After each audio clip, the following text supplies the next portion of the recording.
Hi students, आज मैं class 12 के अकाउंट लेखा शास्त्र का असाइनमेंट 2 के क्वेश्चन आंसर लेके आऊँ। ये अक्टूबर माह का असाइनमेंट है जिसे मैं आप लोगों के लिए लेके आऊँ। यदि आपको ये वीडियो अच्छी लगी तो प्लीज़ चैनल को सब्सक्राइब कीजिएगा और ज़्यादा से ज़्यादा फ्रेंड को शेयर कीजिएगा।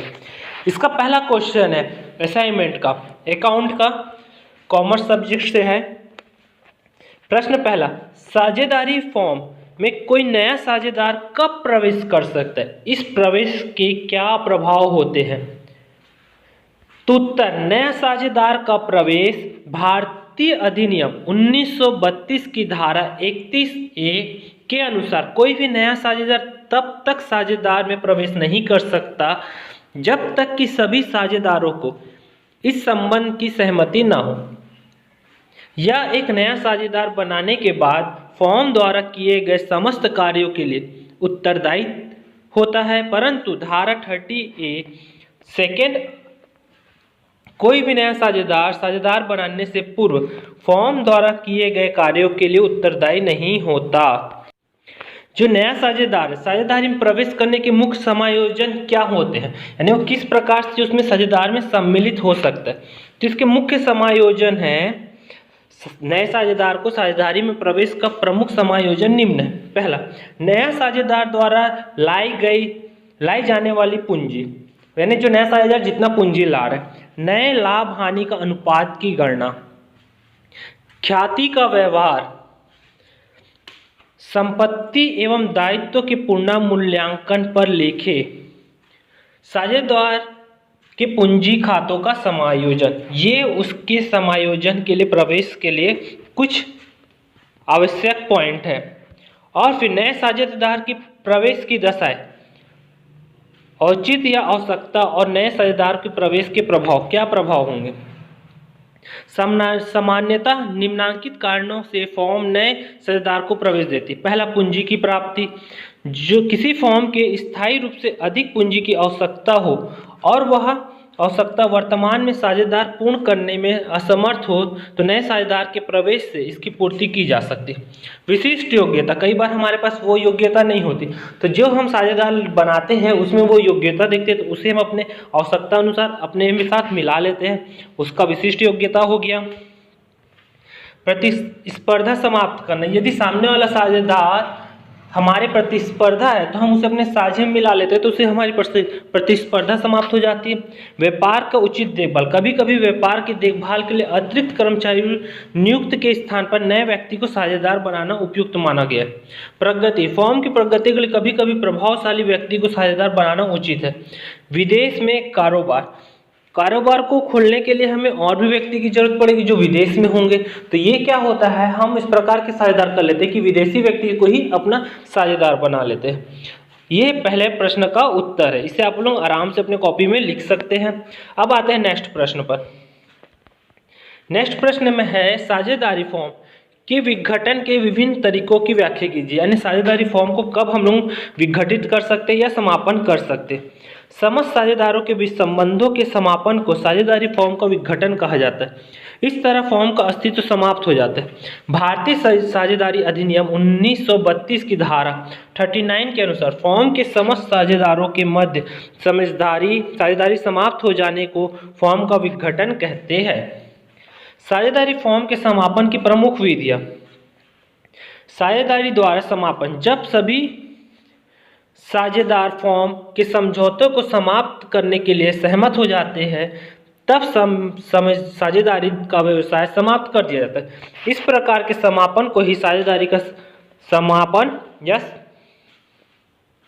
समझौते का समापन कहा जाता है। दूसरा है अनिवार्य समापन, जिसका अनिवार्य रूप से कोई छोड़ देता है तो उसे हम क्या बोलते हैं, अनिवार्य समापन। जैसे जब कभी सभी साझेदार एक साझेदार को छोड़कर शेष साझेदार से दिवालिया हो जाता है, जब कोई ऐसी घटना होती है जिसके फलस्वरूप फॉर्म की व्यवसाय का संचालन अवैध हो जाए, तब साझेदारी को समापन करना आवश्यक हो जाता है।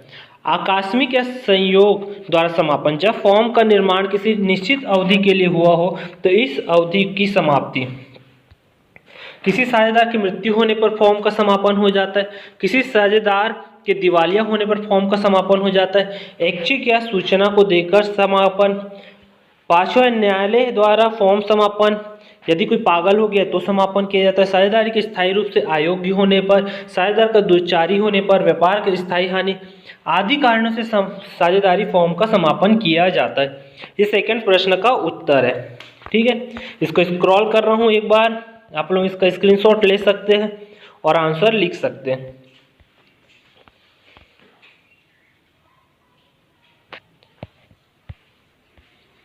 अब आते हैं प्रश्न क्रमांक 3। ये प्रैक्टिकल क्वेश्चन है। ये दिया हुआ है एक्स वाई एक साझेदारी फॉर्म के साझेदार जो लाभ हानि 3:1 में बांटते। 31 दिसंबर 2017 को उनका चिट्ठा निम्नानुसार था। आर्थिक चिट्ठी इतना, ये दिया हुआ है पूरा कॉलम पे आंकड़े, लेनदार, पूंजी, रोकड़, प्राप्त विपत्र, देनदार, स्कंद, फर्नीचर, भवन, ये सभी अमाउंट दिया हुआ है। अब समायोजन किस प्रकार करना है। 1 जनवरी 2018 को जेड निम्न शर्तों पर प्रवेश देती है। पहला, फॉर्म के 1/5 भाग के लिए 5500 रुपये पूंजी का लगाएगा। ख्याति हेतु 2000 रुपये नगद। फिर स्कंद एवं फर्नीचर 10% मूल्य कम करना तथा देनदार 5% संचित सृजन करना। भवन में 20% बढ़ाना। इस आधार पर हमें गणना करनी। तो मैंने एक रिवोल्यूशन अकाउंट बनाया है जो आप लोगों को सामने दिख रहा है, पर्टिकुलर अमाउंट। तो इसमें स्टॉक 100 और फर्नीचर उसका 10% रिड्यूस करके जो अमाउंट आया इसे तरफ लिख दिया। फिर डेबिट करके, डेबिट रिजर्व कितना होगी 400, इनको ऐड करने के बाद और टोटल अमाउंट आ गई इतना। और कैपिटल अमाउंट है एक्स का 750 और इसका 250। ये रिवोल्यूशन अकाउंट था। पार्टनरशिप कैपिटल अकाउंट ये है जिसमें आप लोग देख रहे अमाउंट पर पर्टिकुलर एक्स वाई जेड की जो वैल्यू है, फर्स्ट वाला है 19,250 है ना, वो लास्ट में जो 500 लिखा हुआ है 1,92,500, उसमें वो 19,250 है, एक जीरो कटा हुआ है। वाई का अमाउंट है 6,250, जेड का 5,000। जब बैलेंस देखते हैं बैलेंस शीट का तो ये हो जाएगा 17,000 और इसका वाई का 5,500। तो केस अकाउंट इतना हो गया। गुडविल का अकाउंट 1500, 500। जब हम इसे काउंटिंग करते हैं तो दोनों तरफ का अमाउंट इक्वल आता है। ठीक है, ये पार्टनर्स कैपिटल अकाउंट था। ये प्रैक्टिकल क्वेश्चन था, इसे आप लोग आराम से अपने कॉपी में बना सकते हैं और आंसर चेक कर सकते हैं। नेक्स्ट क्वेश्चन, लास्ट क्वेश्चन पे आते हैं। साझेदारी के विघटन तथा फॉर्म के विघटन में अंतर लिखिए। साझेदारी के विघटन एवं फॉर्म के विघटन में निम्न अंतर है। पहले, अंतर के आधार पर साझेदारी का समापन और फॉर्म का समापन संबंध, इसमें सभी साझेदारों का संबंध नहीं टूटता, इसमें सभी साझेदारों के आपसी संबंध टूट जाते हैं। दूसरा, व्यापार की समाप्ति। व्यापार की समाप्ति के आधार पर इसमें व्यवसाय का समाप्त होना आवश्यक नहीं है, इसमें व्यवसाय अनिवार्य रूप से समाप्त हो जाते हैं। तीसरा अंतर, विघटन के कारण। साझेदारी का विघटन साझेदार के प्रवेश, मृत्यु या अवकाश ग्रहण करने पर होता है और इसका विघटन ठहराव अनिवार्य या आकस्मिक घटना या न्यायालय द्वारा होता है। न्यायालय का हस्तक्षेप। न्यायालय कोई हस्तक्षेप नहीं करता। कुछ दशाओं में विघटन तथा आदेश न्यायालय द्वारा भी दिया जा सकता है। पांचवा अंतर है लेखांकन प्रक्रिया। वसूली खाता खोला जाता है तथा वसूली पर लाभ हानि ज्ञात किया जाता है।